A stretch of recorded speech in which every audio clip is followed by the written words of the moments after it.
Down goes Donald Trump. Down goes Donald Trump. Trump's got arrested today. Did you guys see this? No, all right. Look, you know that he's going to get arraigned in Miami today, and he did get arraigned. He's in the building right now, not this building, the one in Miami where they're doing the arraignment. They fingerprinted him, but it's a digital fingerprint, so he doesn't have the black stuff on his fingers. This is apparently a big part of the story. They did not take a mugshot. They're not supposed to, but by the way, I don't think they should. Why? What do we need the mugshot for? To figure out who the defendant is? We're pretty sure we know who the defendant is, okay?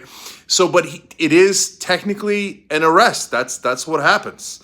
And there will be some conditions set for him being able to not be in jail while the trial is going on. Is he going to sit in jail? No, of course not. No, he's a former president. He's not going to. Did they handcuff him?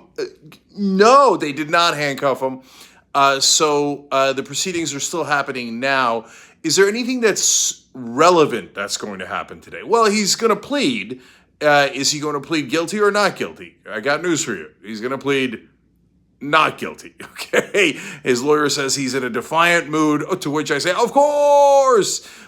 He put out a post on his own platform saying, it's a very sad day in American history, which is true. It is a very sad day in American history. It's the first time a former president has been arrested on federal charges.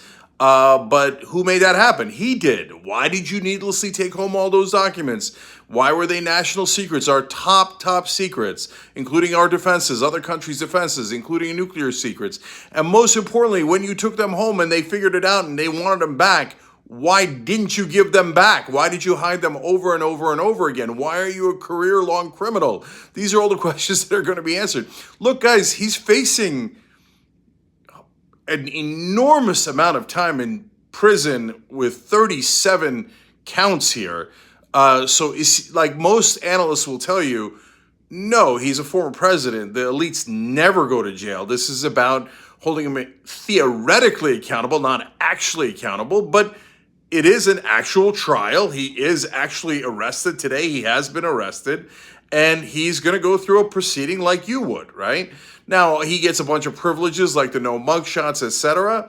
But I'll tell you what, I mean, if they convict him and they say he's guilty, then you're going to have the judges reverse it somehow for him not to go to prison. So we'll see. That's a long way away, and we're all skeptical that anyone in the elites will ever be made to be uncomfortable like the rest of us.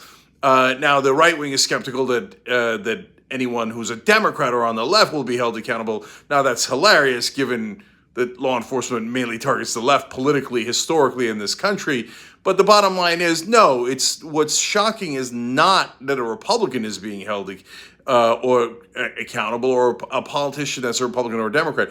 It's that it's not about the parties. It's that anyone who's ever had power and who's among the elites in this country would be held accountable is the shocking moment of today. And Donald Trump has never had consequences for his nonstop law-breaking throughout his entire career, even before he became president. So the fact that consequences begin today is a giant day, and one he had coming for a long time. And guys, I am predisposed to liking outsiders, even if I disagree with them massively on social issues, maybe even economic issues. Even if they're right-wing, I want to hear them out, right? Right-wingers, can you pick an outsider that isn't so embarrassing, that isn't constantly breaking laws, so that we can have an interesting conversation? And David Lucero, thank you for becoming a member. I appreciate it. I see that when we do the live videos. Guys, obviously on the live show, that's at 6 o'clock every day, Monday through Friday, 6 o'clock Eastern, Young Turks. We're going to have a lot more information about this. But for now, of course, Trump is claiming to be innocent. This is the beginning of the proceedings. There was the main thing that everybody's asking, and the thing that I'll end on here is, has there been violence yet? And so that gives you, by the way, some indication of which way the Republican Party and right-wingers are leaning, right? I mean, 28% of right-wing said it might be time for violence when asked in a poll of Republican voters. And there are a lot of people assembled there, but so far it's been perfectly peaceful. And by the way, if it stays peaceful, they have every right to protest. They have a First Amendment right to go and back their guy. Their guy is Trump. I don't agree, but it is what it is. And they got every right to be there and to support him, right? Just keep it peaceful. Let the process go. And by the way, right wing, if you say, well, there should be accountability for Hunter Biden too, great, I'm totally for it. So let's actually have rule of law that applies to the elites and not just to average Americans. So a lot more details at 6 o'clock Eastern, as always, on the Young Turks live show. We'll see you guys there.